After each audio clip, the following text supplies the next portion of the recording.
and the power went out, and then the internet went out, and it came back, and then it changed everything. But now we are live. Welcome to our 2 o'clock celebration of the Jewish Play Project and the winner of the 9th annual Jewish Playwriting Contest.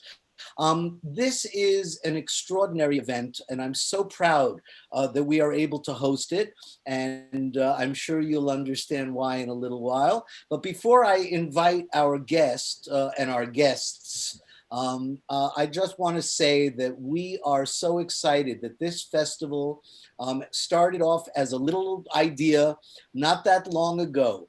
And now with 44 events, 189 participants, and as of this morning, over 28,500 views of all of our programs that are on the internet. They're on our YouTube channel, they're on our Facebook and our website, yiddishfest.org, whyIlovejewish.org, and you can see everything. Most of our programs are still there and will be there for a while. And at the end of most of the programs, we have a live schmooze with me. And so if you have questions, please put them into the Facebook comments or put them into the YouTube chat, and we will ask our guests and let them know what you want to know.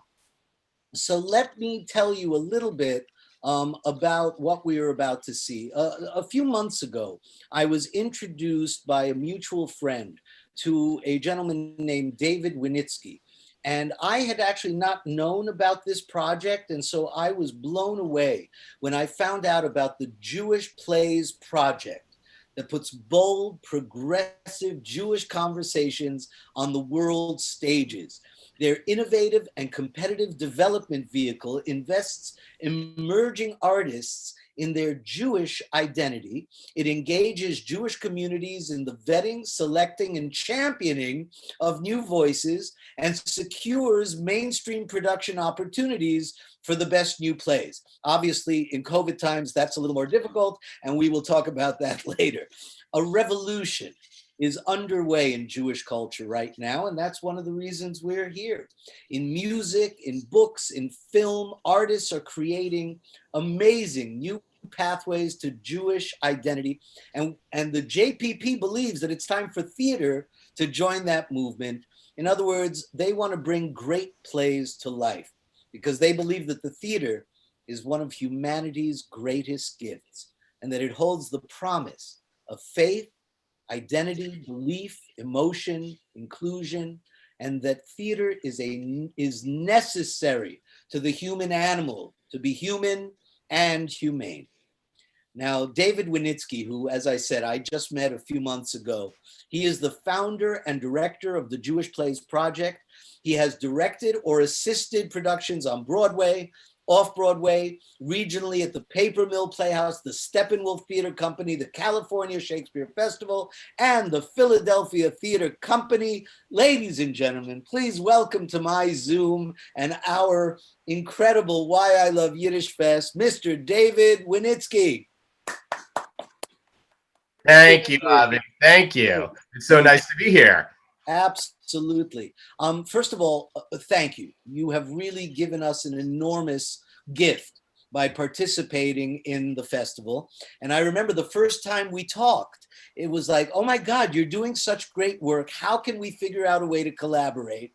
And then when we came up with this idea of the festival, I know I contacted you and said, hey, can't we bring the winner of your competition to the festival in some way, shape, or form before you do the production, which I think is happening when? It's scheduled for?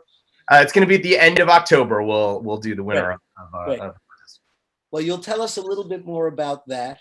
Yes. Tell me just really quickly, you're a young guy, you know, I'm already an old timer, but you're a young guy. What attracted you to want to create this kind of an organization and to Yiddishkeit, which I consider Jewish culture to me is Yiddishkeit, and that's what we're all about.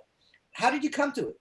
Well, thank you for saying I'm a young man. That doesn't feel quite true, but it is my birthday today. That's right. Happy birthday. I totally forgot. Yes, yes, yes.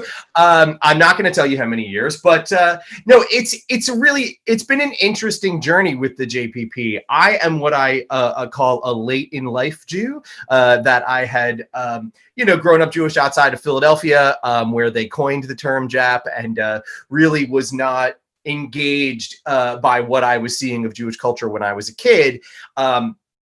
But then flash forward, I'm into my life as an artist, and I get married. I have my kids are born, and all of a sudden I'm reconnected with this cycle of Jewish life in a way that felt really moving to me. And the Jewish conversation that I came back to in the early 2000s was a conversation about social justice, and a conversation about inclusion, and a conversation about global justice, and about the ways that we treat each other as people, and environmental justice. And I said, you know what? This is the same conversation that's being had in the arts world. This is the same conversation I'm having in the new play world with the playwrights that I work with and the other artists that I know. And I said, why aren't these two conversations happening at the same time? And so that was really the spark for me to start the company. And it really has been an incredible journey. We started with an idea, a small idea around a Jewish playwriting contest that we thought, we'll get a few scripts. We'll sort of get ourselves up and running. And in that first year, we got over 200 scripts submitted. Now we are over 1,500 plays submitted from 32 states and 9 countries around the world. We've created over time this really incredibly fun and deep way of investigating and vetting these scripts with community members all over the country. And it really has been a joy. And the best thing is, my favorite stat about the JPP is that in our 9 years, we have actively developed 50 plays. That means we've actually worked on them with the playwrights and helped them to make those better. And of those 50 plays, 30 of them have gone on to be produced in New York, off Broadway, in London, in Tel Aviv, and around the country. So that's really been, that's the joy of it. And you know what shocks me is that I didn't know any of this.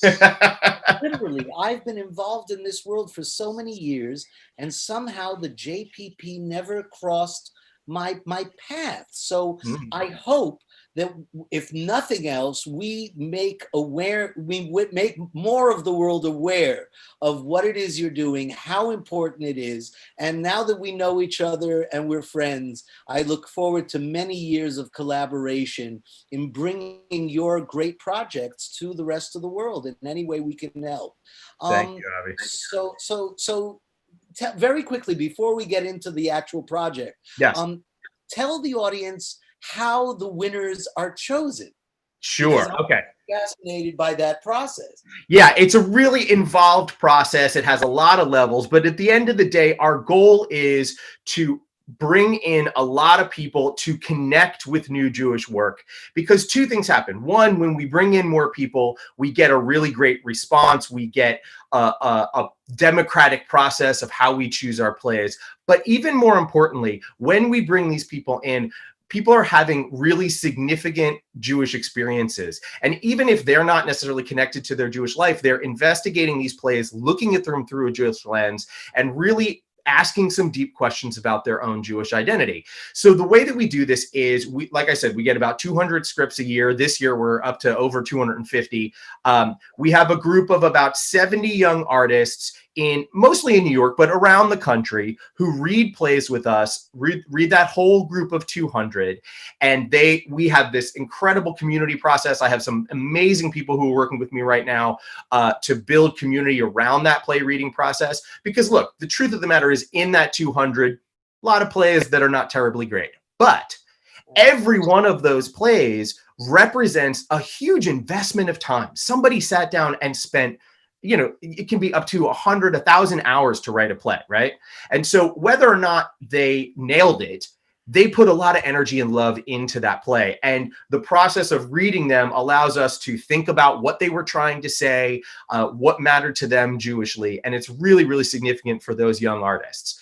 That group identifies a top 7. We choose 7 plays and we announce those to the world.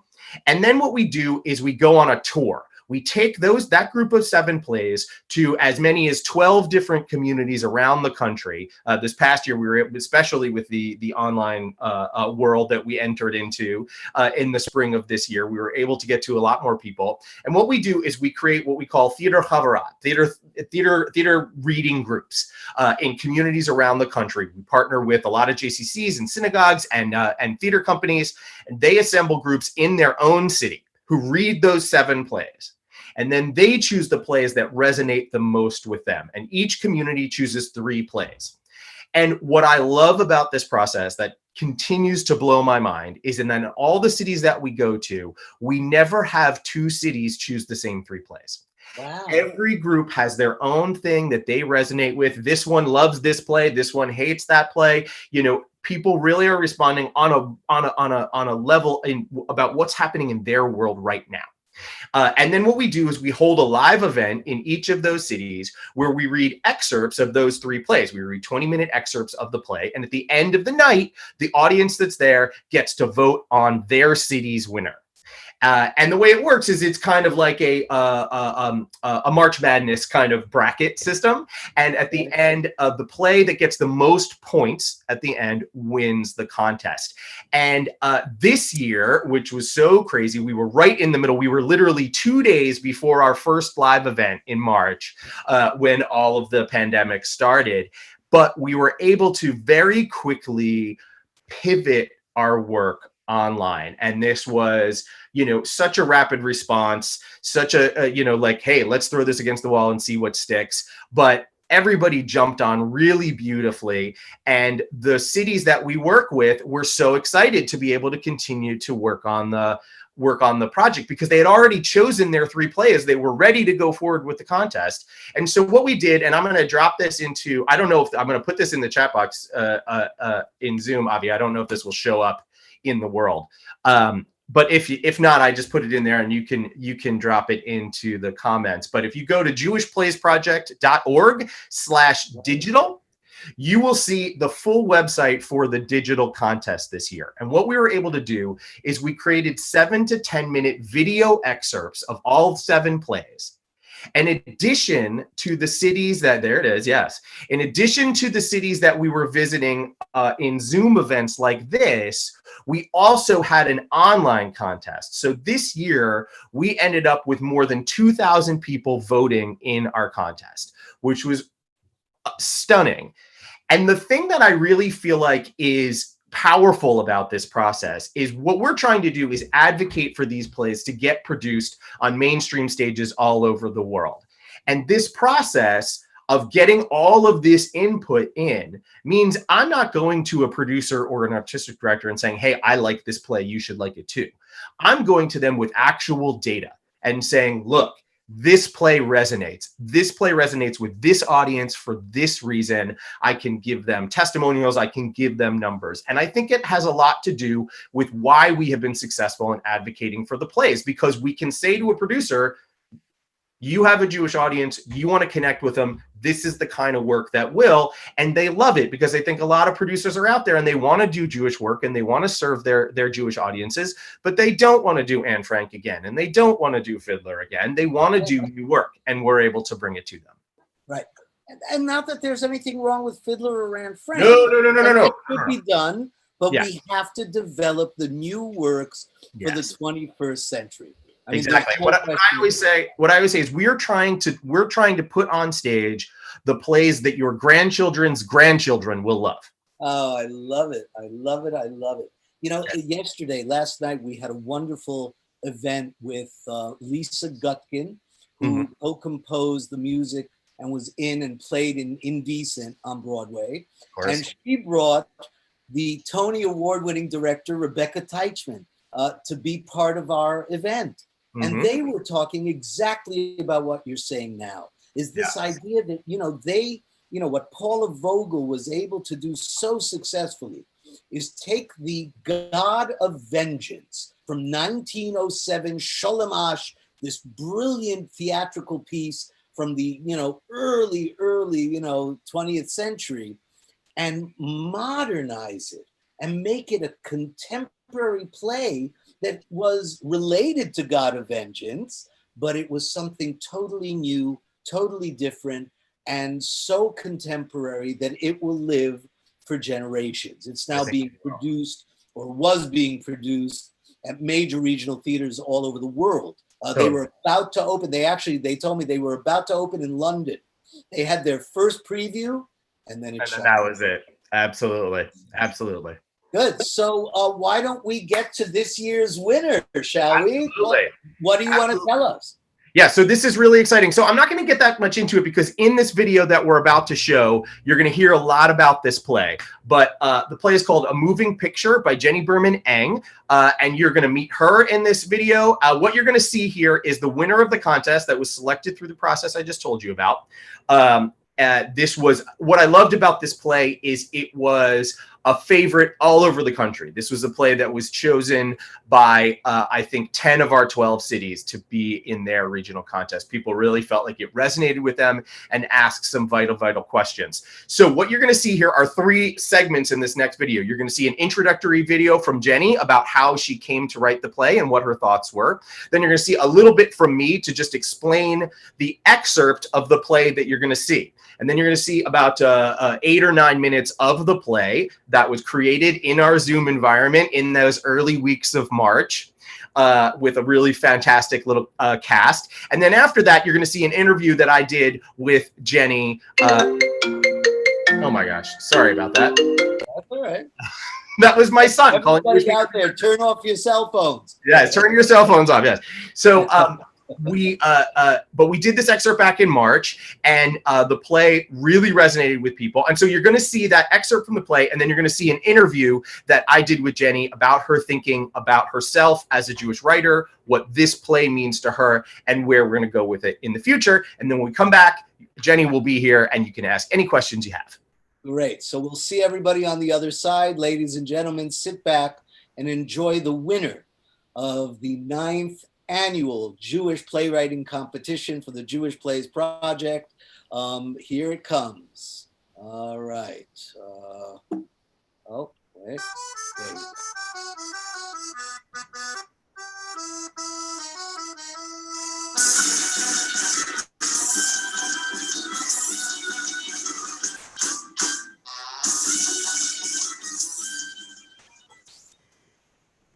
Hi, I'm Jenny Berman Eng. I always grew up hearing that Mercedes built the gas chambers. So about 15 years ago, I started to research this for a play I was writing.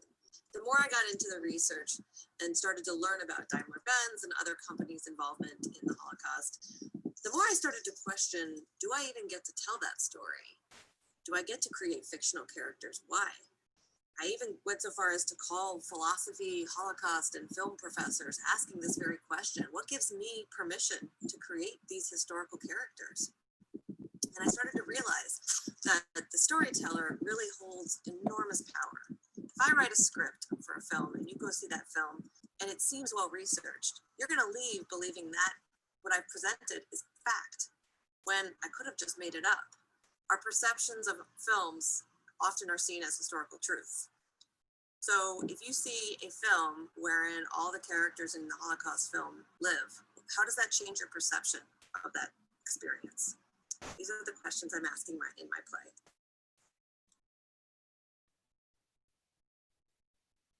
We're going to see the first 2 scenes of this play. Salzburg, a legendary Hollywood auteur who became famous for his gritty films about African genocide, has come to NYU to find a script for his new Holocaust film, and he's got money to produce it. The competition to get in the class was fierce, and only 4 students did.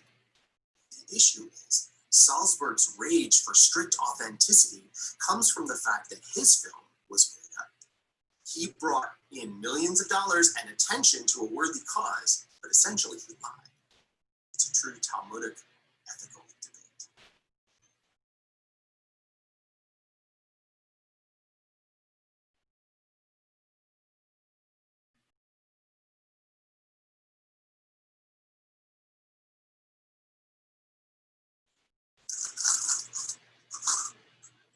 Okay, let's just go.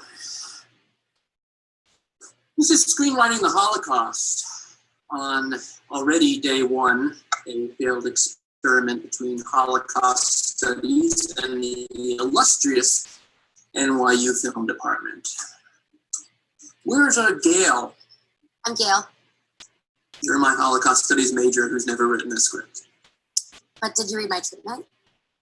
I read a paragraph and then I immediately drank to forget it. You all have a motherfucking Schindler's List ghetto liquidation scene in your script. That is not portraying the past. That is referencing a scene from another fucking film. Sir, if I could just defend for a second what I was trying to say. This is how cultural memory gets changed. You get farther and farther from the real history and start to only see in your mind the one from the movie. And that invented image gets repeated in O'Brien's insensitive script about terrorism children. God bludgeoned me with an anvil. And in Gail's boring as shit script about the world's dullest gay men.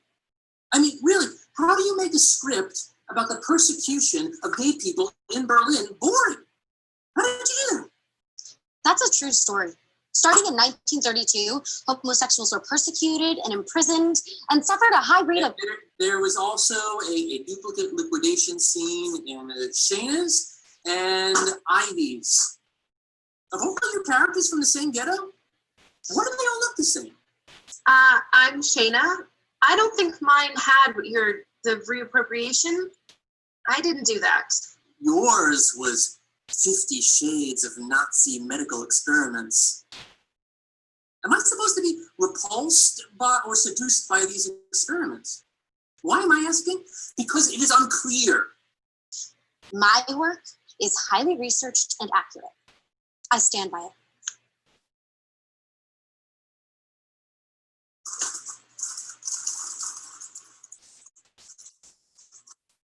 Who are you, Ivy? Your Gossip Girl dribble takes the cake. As they were liquidating the ghetto, they were also handing out condoms for your gorgeous lovers to use at Auschwitz. It's a love story. Love is what we live for. Don't quote Taylor Swift to me. That's not a Taylor Swift quote. It's an original. Your original thought? You have no original thoughts.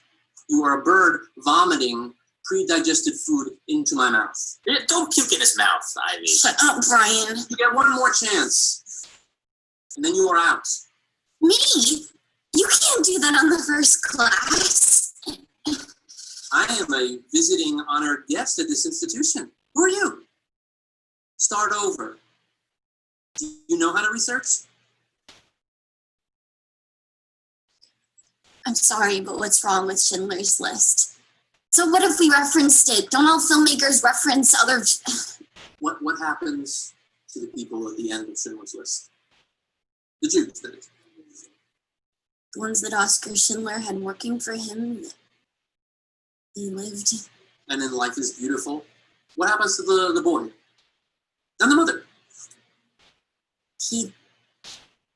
They live. And in Sophie's Choice and in The Pianist, Remembrance, what happens to the main characters? They all live. Is that an accurate depiction of the Holocaust? Did most prisoners live? Not most, but the survivor stories are important too. Statistically, every character in a Holocaust film should die.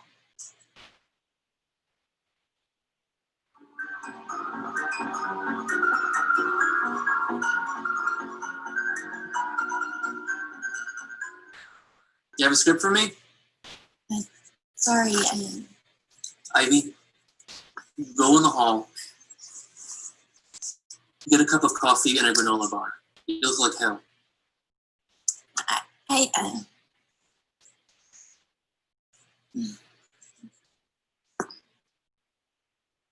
What's up with her? You look like she slept in a dumpster. Yeah. It's not even a title. It'll be something John Green, floaty and YA, like All the Ash and War.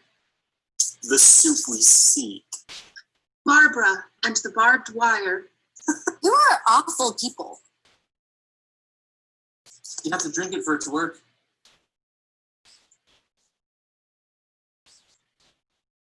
Sign parts. Jenna, can you be Gertrude? Right.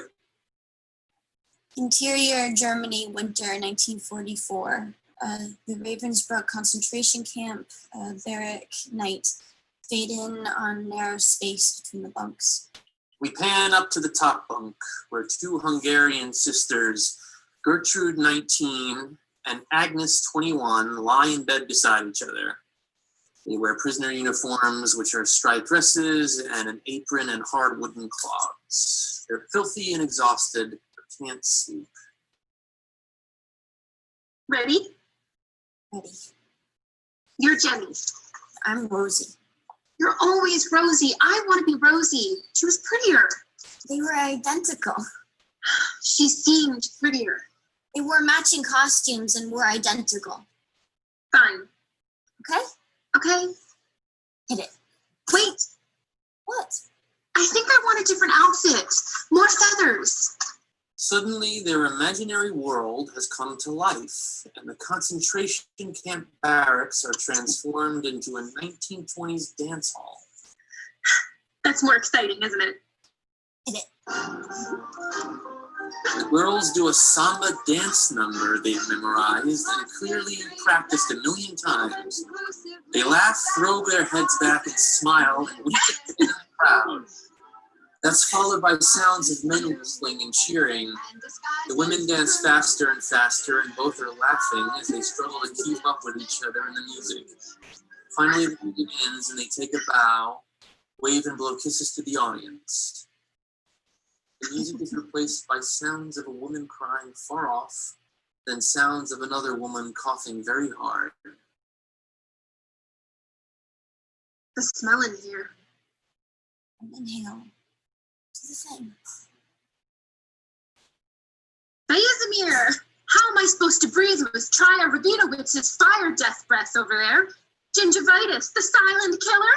Please, I'm screaming all night. You think that's bad?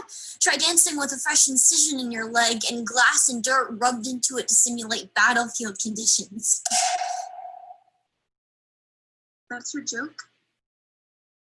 No, you're right. That was terrible. The joke and the procedure. I mean, where did these people go to medical school? The Royal Academy of Corned Beef Butchers? Seriously, the leg might be infected. I'd laugh harder, but my rib is broken. First my leg, next it'll be my kidney. You know what they say at Nazi nephrology conventions, don't you? What do they say? If you've got a Jewish kidney and no anesthesia, then you've got a fun afternoon. Hey, you're all curled up. Straighten out. I can't. My spine is like this now. You look very religious, like you're always davening. When this is over, I'm going to become a rabbi, just for the posture, but also the glamour. We'll be here all week, folks, or till they gas us. No, stop. What's the problem, Gail? The prisoners, especially young ones new to the camp, didn't know about the gas chambers. That's Ivy retroactively making her characters aware because she is aware of them. I mean, the ones who were gassed didn't know what they were walking into. But they had crematoriums on site there. Crematoria. A crematorium isn't a gas chamber. It's where you cremate a dead body, where you burn it to ashes. Were there gas chambers on site, Ivy? I don't know.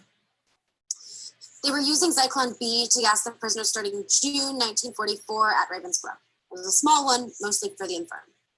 But do you have a Holocaust accuracy app? Is that available for Galaxy 9? What month is this? Winter 1943 or 44, maybe January. Well, first of all, maybe doesn't work. Hungarians were mainly rounded up in spring 1944. They wouldn't have been there in 1943 or winter 1944. Maybe they're not Hungarian. I need specifics here, Ivy. You do not get to guess. I don't know. I know these characters were Hungarian. The gas chamber comment doesn't work. It's just a few months off. I don't see why. And this vaudeville, this was the style of comedy from American Yiddish theater, no? Would they have had this type of comedy in Hungary in 1944? Are you going to pick apart every little part? Yes.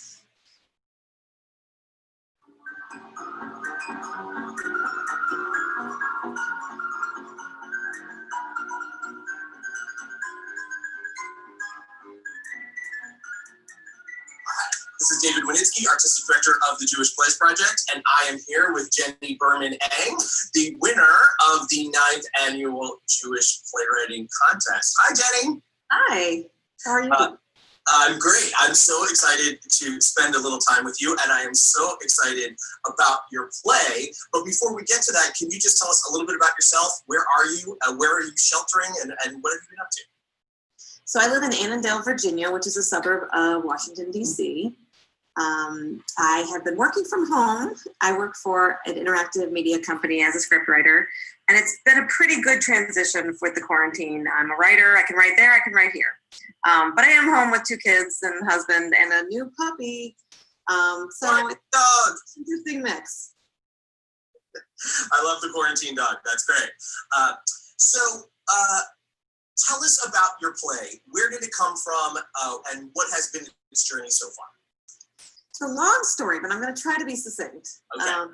It started in 1988. In a way, it did. I mean, I went to Hebrew school in suburban Maryland in a Reformed congregation, and we were pretty well educated about the Holocaust. And it was something we talked about, we read about. We were well versed in it.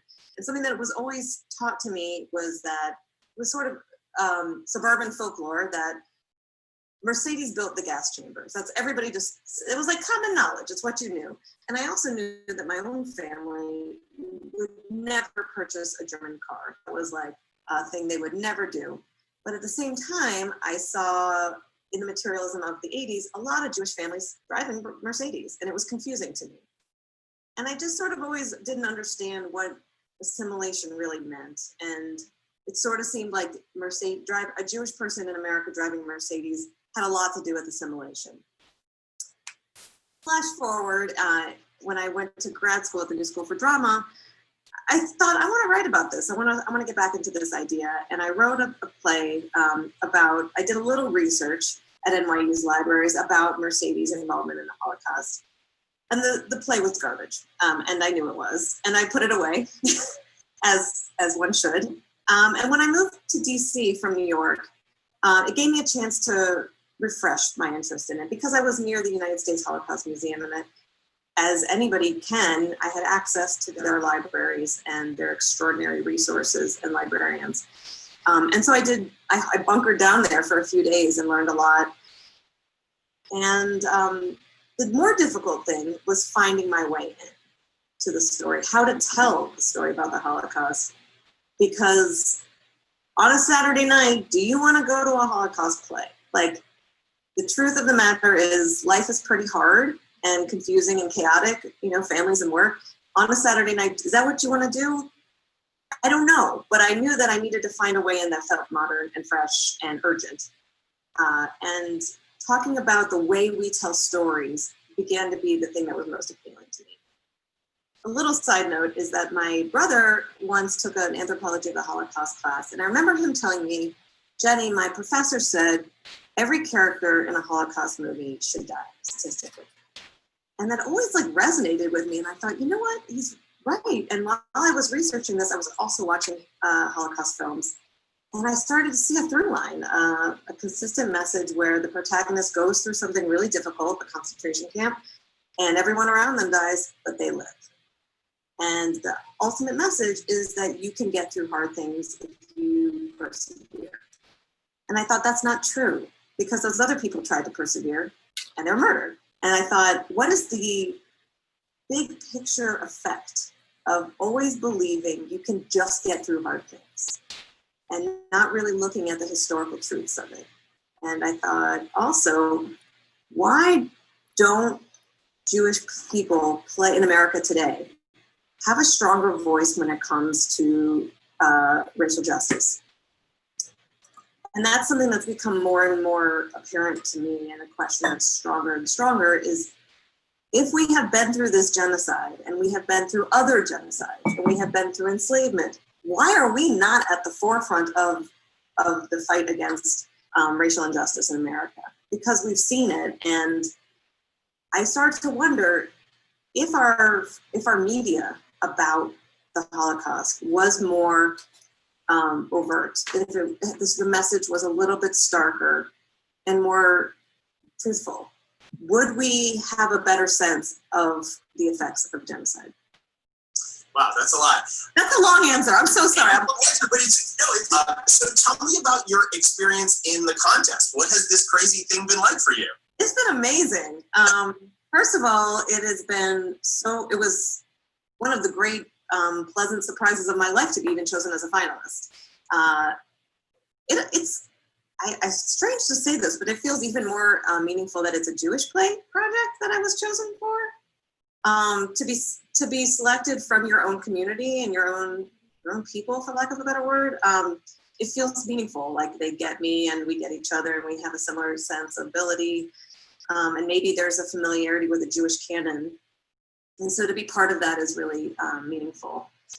What do you feel like it means to develop a play in a Jewish environment and in a Jewish way, where you're asking that question up front, as opposed to all of the other new play development experiences that you've had?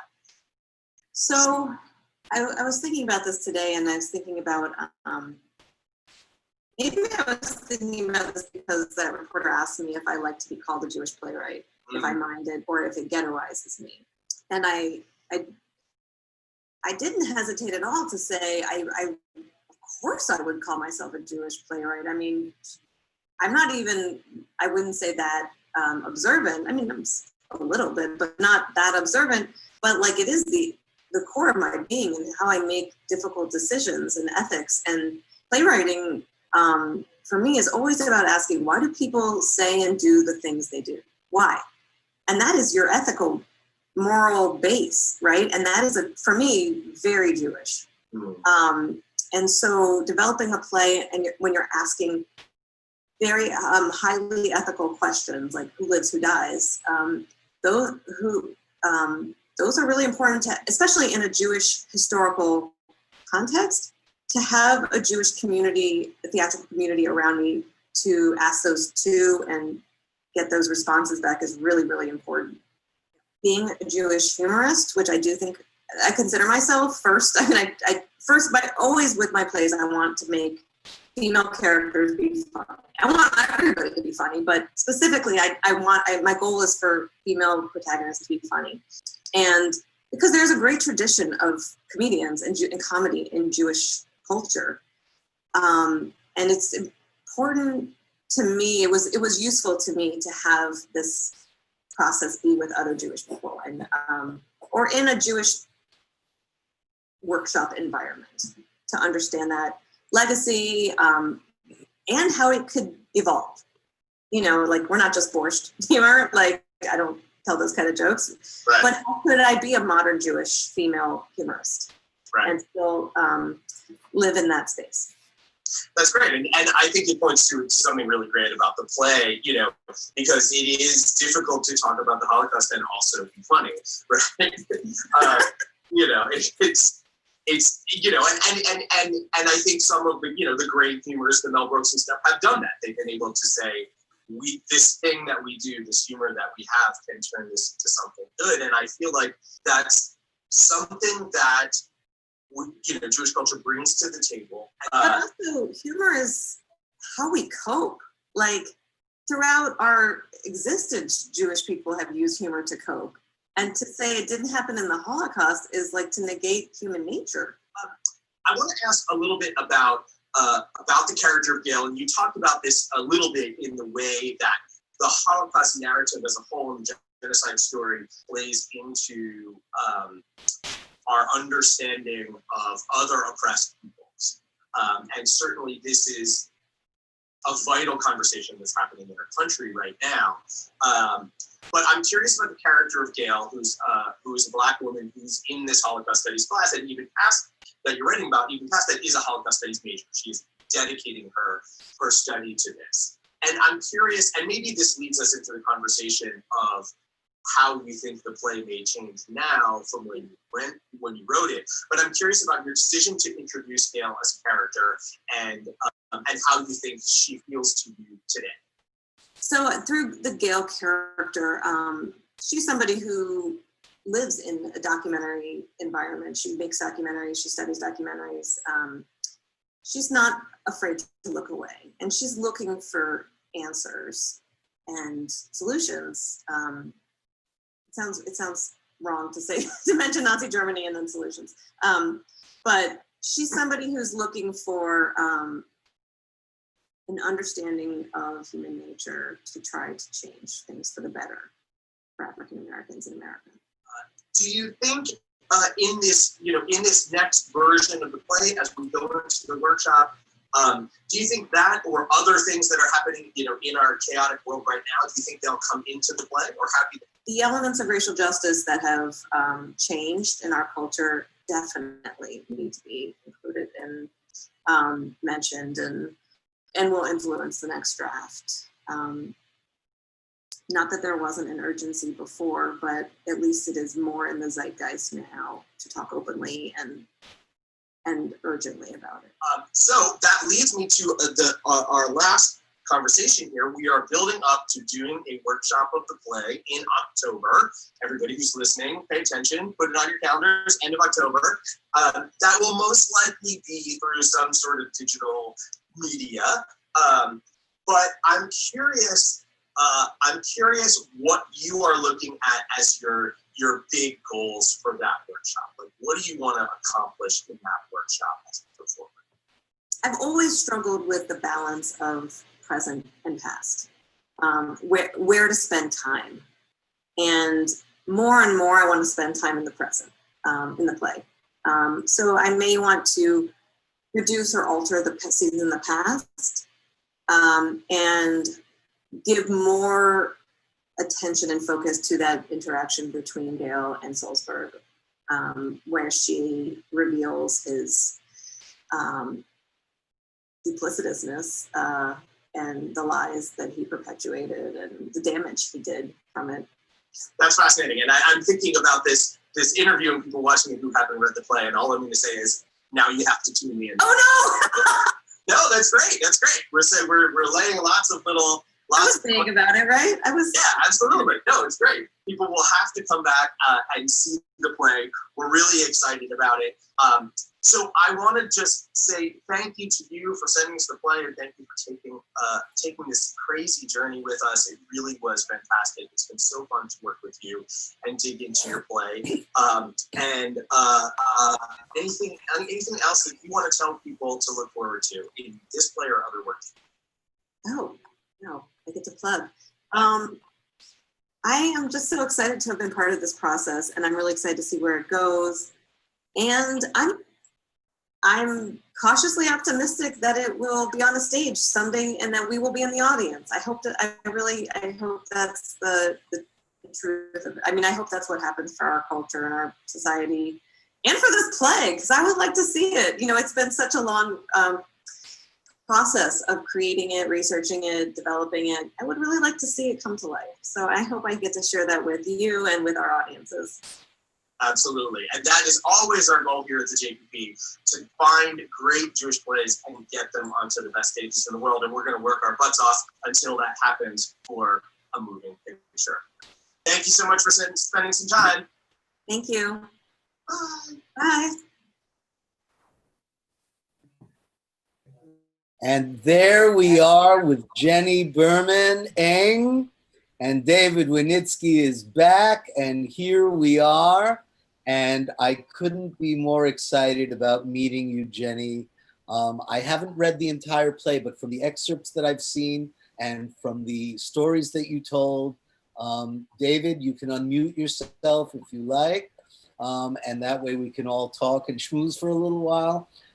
I am so excited because what we were talking about before you joined us is this idea that, there is such an enormous body of work that is been created in the past, whether it's theater, film, literature, in the Jewish milieu, in the Jewish world.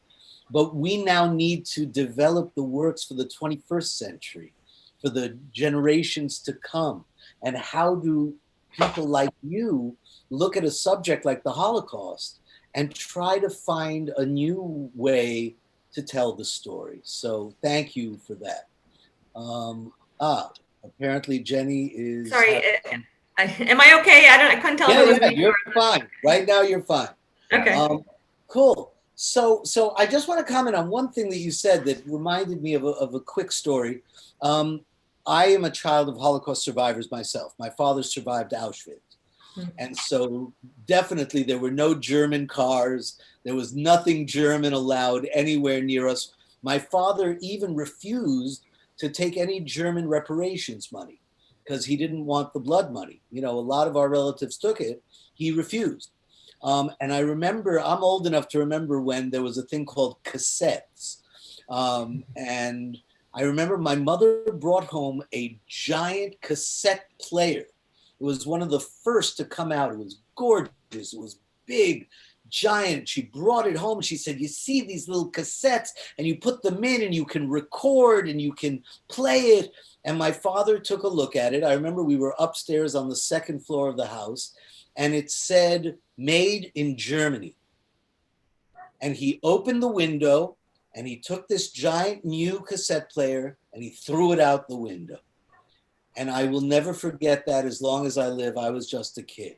So that really kind of triggered a memory for me, certainly. Yeah.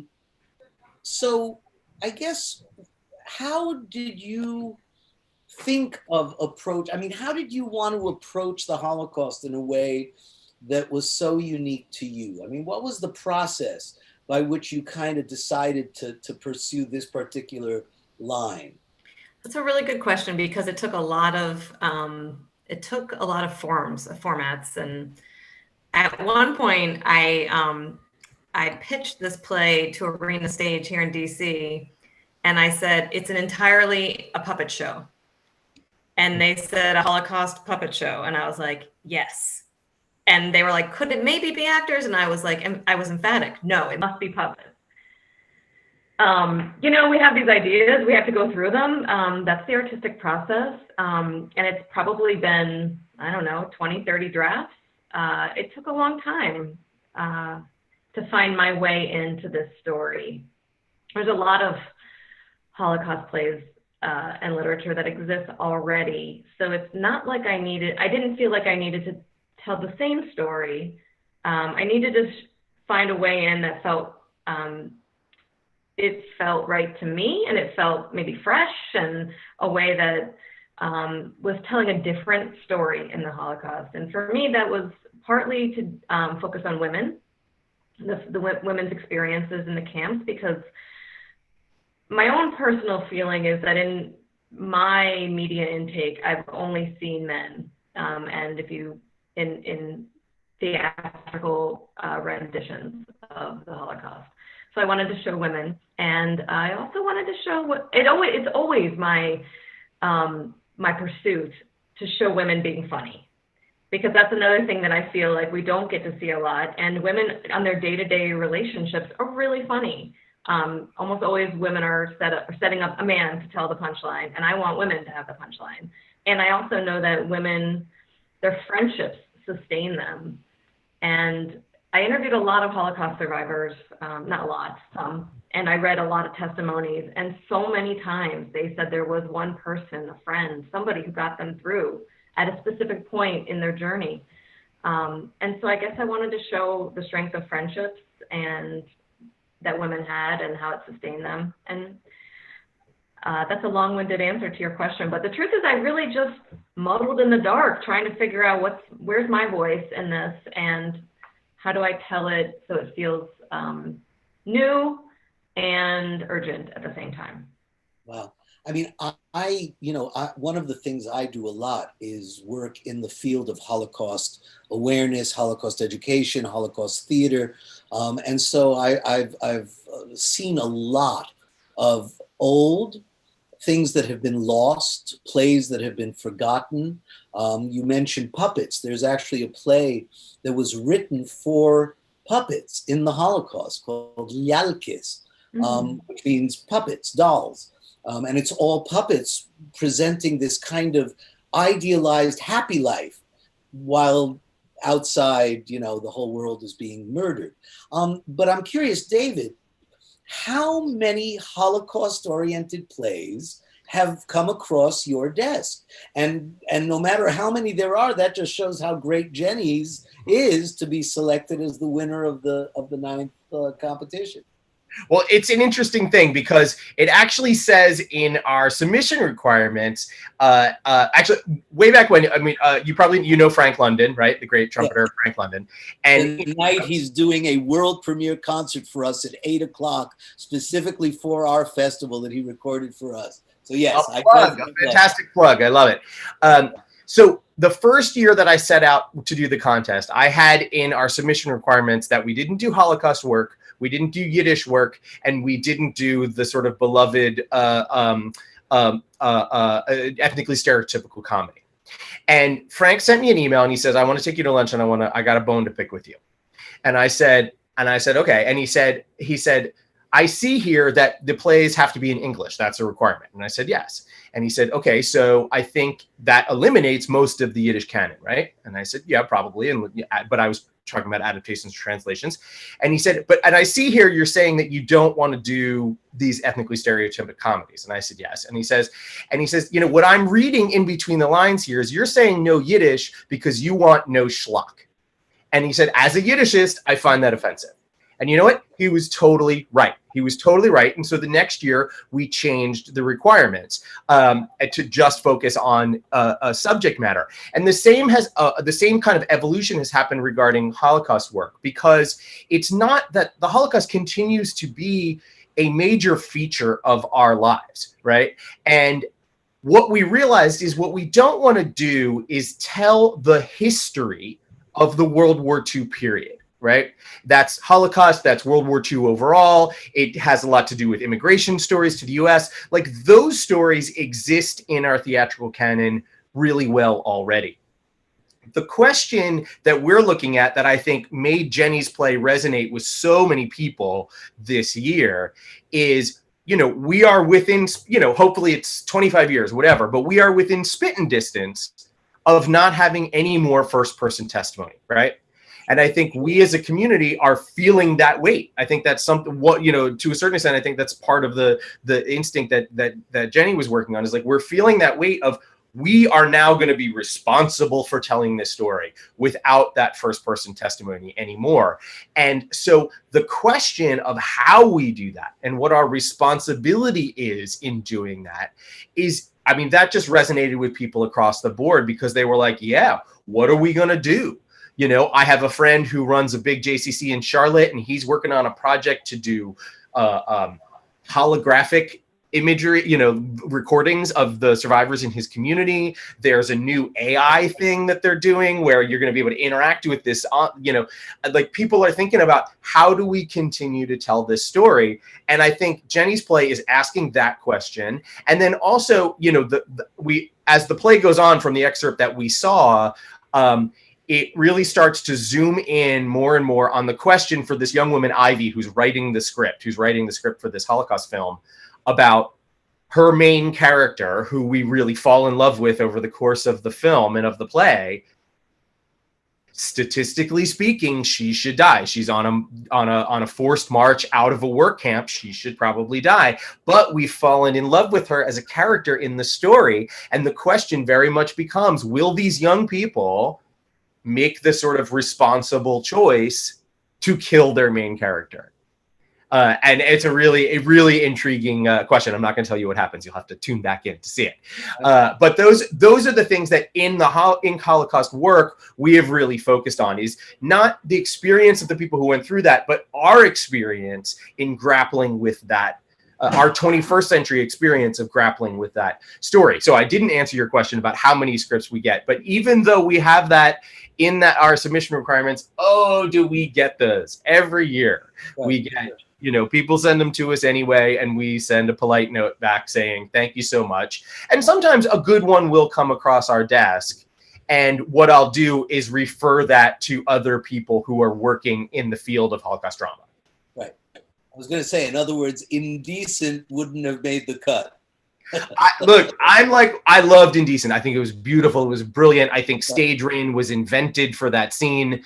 But I came away from that play thinking, I'm the one guy who came away from that play thinking, did it have to have so much Holocaust?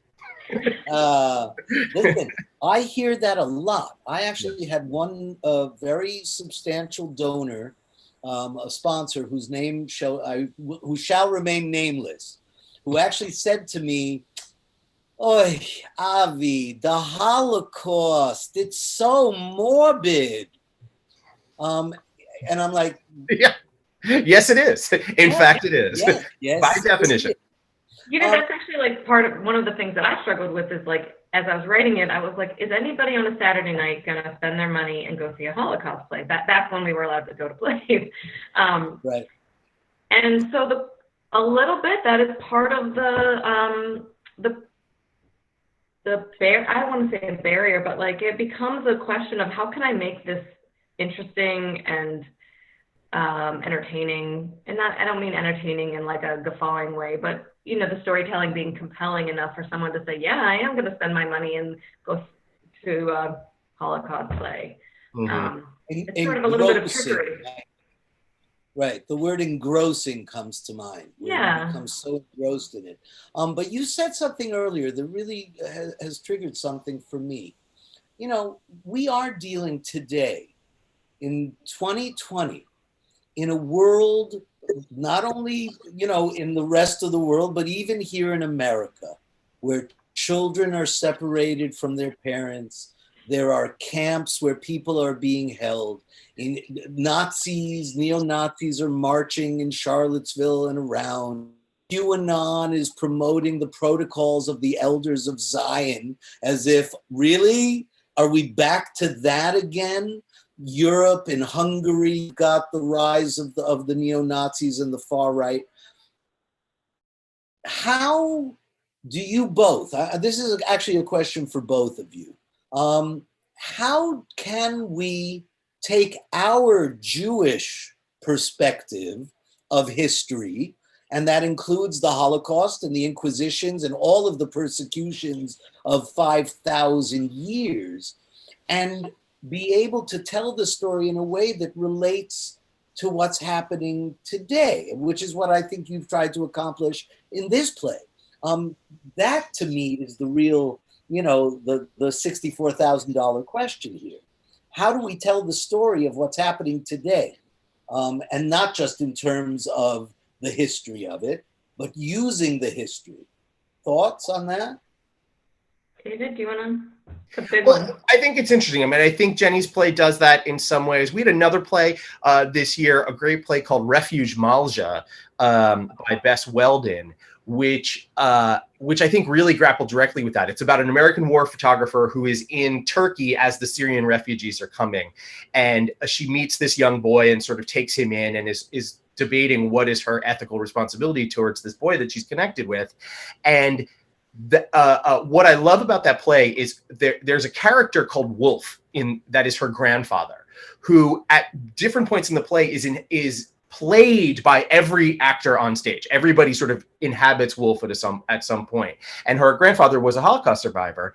And so it's this play about contemporary refugee life and about our refugee crisis around the world that is literally haunted by the spirit of the Holocaust.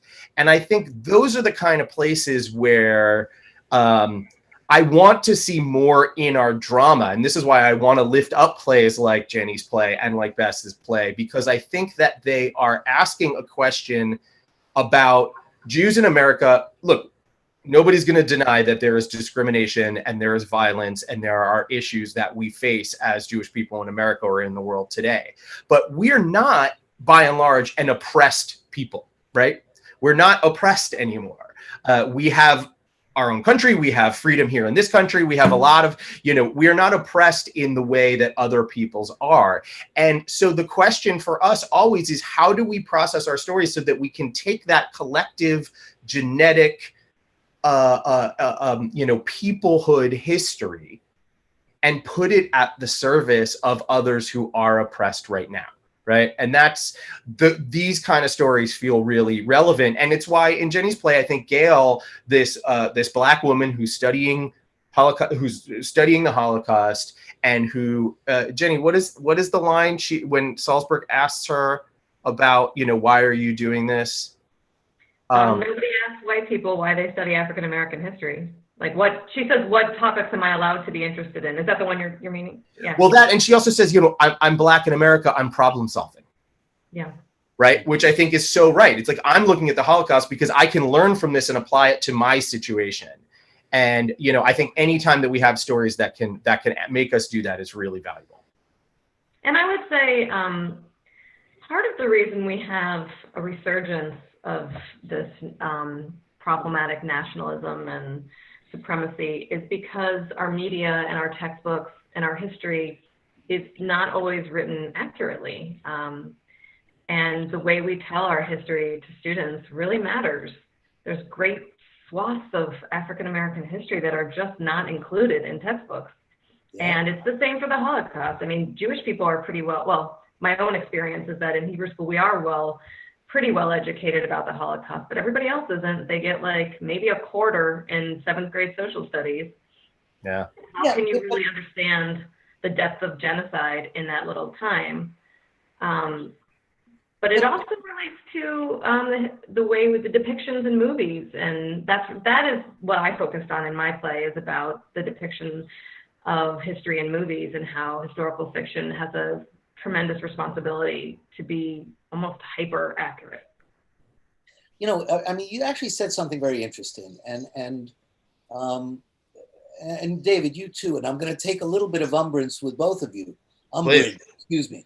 Number one, I think the ADL would disagree with you about what's happening in America today and around the world in terms of anti-Semitic acts and the number of them growing exponentially.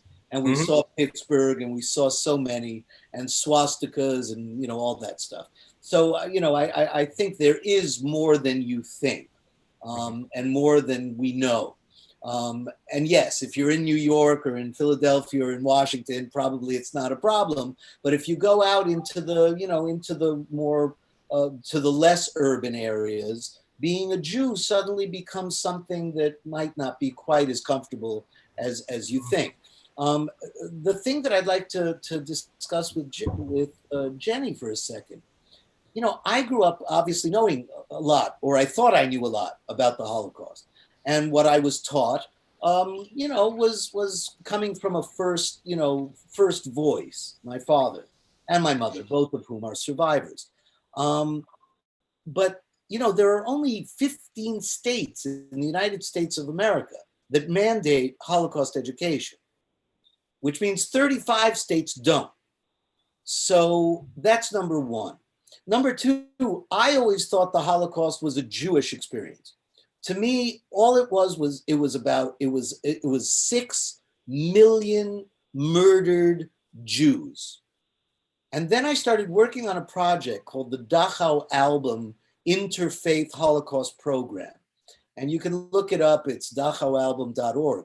And what I learned was, number one, there were 6 million non-Jews who also were murdered in the Holocaust. And there were 52 million men, women, and children who died in World War II. So I agree with you that our education about not just the Holocaust, but a lot of things is, it's problematic. We're not being taught. The young people are not being taught so much. Yes, David, I see your chat. The website, after an hour, it has to be refreshed. So that's a problem with Restream. Just wanted to make sure. So yeah, so that, I guess that those are my comments about that. I agree with you both that, yes, we're living in America. The educational system is lacking.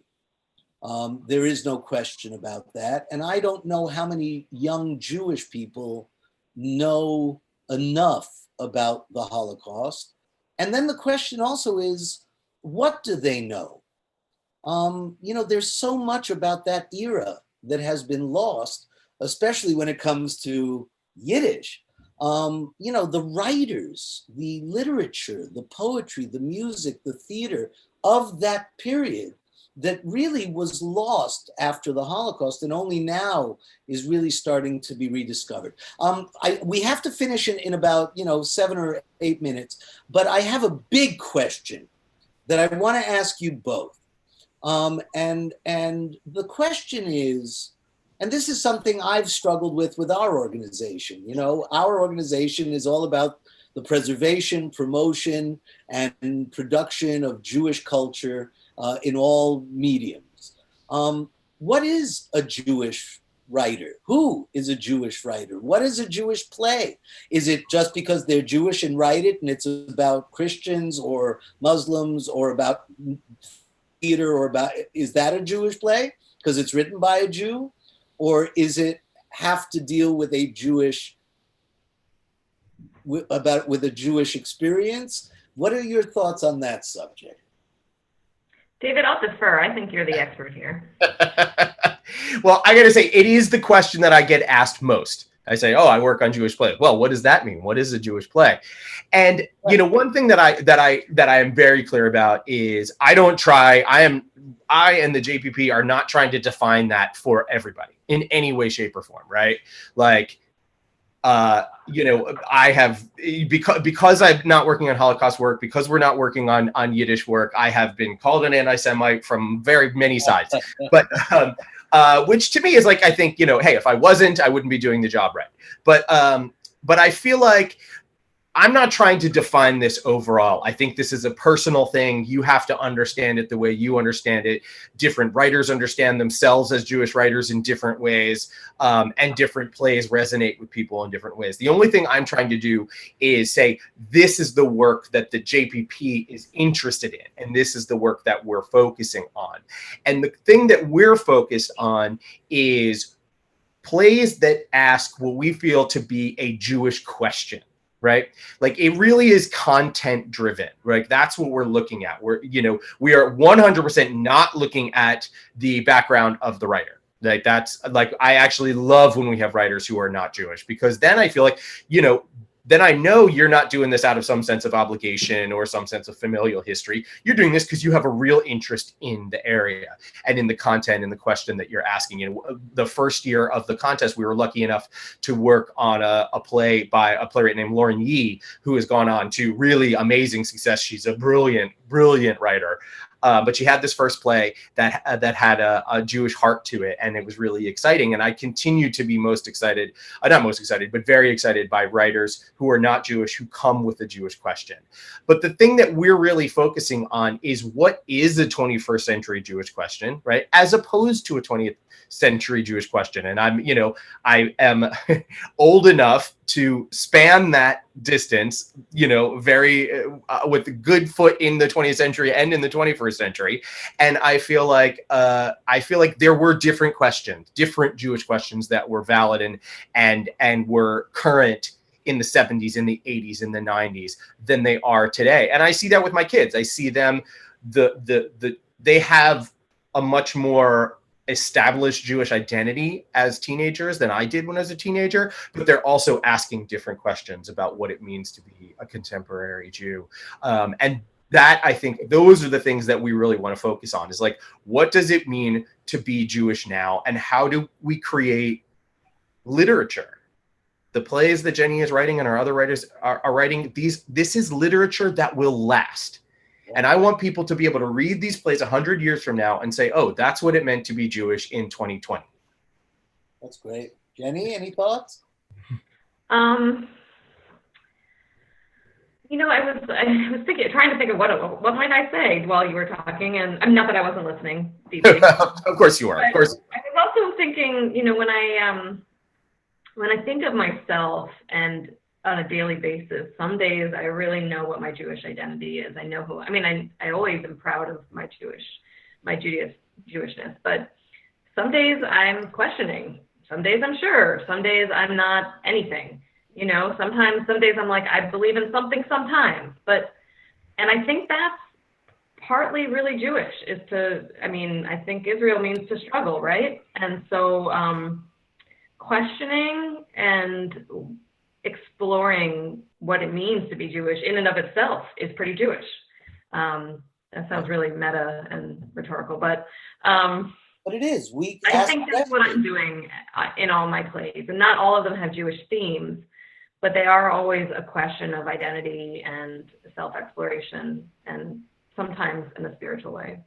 And then I think you've just hit it right on the head. The idea that for 5,000 years, we didn't just take things for granted, we asked the questions. So, you know, we had a Torah that came down supposedly from Mount Sinai, and then we started saying, well, wait a minute, what does that mean? God created the heaven and the earth? What does that mean? And so they wrote 15 commentary books about that one line. And now you have a Talmud. You have a Talmud from Jerusalem, and you have a Talmud from Babylon, and you have all these different commentaries and questions. And for thousands and thousands of years, we continue to ask the questions. And you have asked your questions and come up with this wonderful play called A Moving Picture.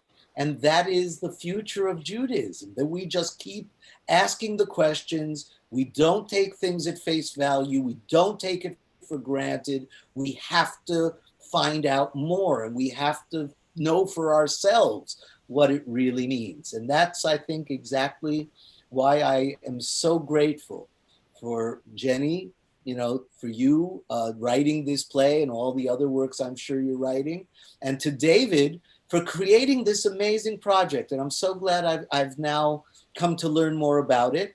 And I really look forward to potential future collaborations with you, David. I think, I know that our organization wants to help in any way we can. And I'm so honored that both of you were willing to participate in our Yiddish Fest. Thank you. Thank you so much. Thanks, Avi. Good. So thank you for coming. You guys can, you know, go about your business. Have a wonderful rest of the weekend. And I will say goodbye to our viewers. And I thank you again for being part of it. Thank you. Thank you for having me. Of course. So, ladies and gentlemen, that was A Moving Picture with the Jewish Play Project, David Winitsky and Jenny Berman Eng. And again, our mission as the Yiddishkeit Initiative and Why I Love Jewish and the Why I Love Yiddish Fest, our purpose is to find these new voices and give them a forum, give them a venue, and try to find new ways to express our Judaism, not just for what was, but for what is today and what will be tomorrow. And so I'm couldn't be happier. Tonight, we are going to pick up at 6 o'clock with Amazing Rabbinic Tales, The Shortest Tall Stories by Miriam Hoffman, my mother. I'll be reading selections from her upcoming book. And then at 8 o'clock, I will say it again, do not miss this concert. Now, of course, if you miss it, you can see it on our Facebook page and YouTube channel anytime after it's done. But please come and see it live, because it's going to be very, very exciting to see what Frank London, Eleanor Risa, and the Klezmer Brass All-Stars have put together called Mir gehen nicht zurück. We are no turning back. And we're heading into the future with unbelievable music. And specifically created for our festival. And then at 10 o'clock, we'll be doing a reading of Steve Geller's Jews on the Moon. And again, I have to thank our sponsors, the Betsy Hotel, the University of Miami, and Miami-Dade County, among others, that have made this festival possible so that we could bring you 44 different events, 189 participants, and all free. But it's not free to us. So fill out our survey and please go and support us if you feel comfortable in any amount you can. We've already had, as of this morning, almost 29,000 views. If every single one of those views were to donate $1, we could produce another festival. So why don't you go to the website and donate $1 or 5 or 10 or 18 or 1800. Anything above 1,000, you can call me directly and I'll be happy to talk to you about it. And you could be a sponsor or a major donor for the Yiddishkeit Initiative and Why I Love Jewish. And so, ladies and gentlemen, thank you so much for sharing your afternoon with us. And we will be at 6 o'clock to continue our wonderful Why I Love Yiddish Fest 2020. Thank you.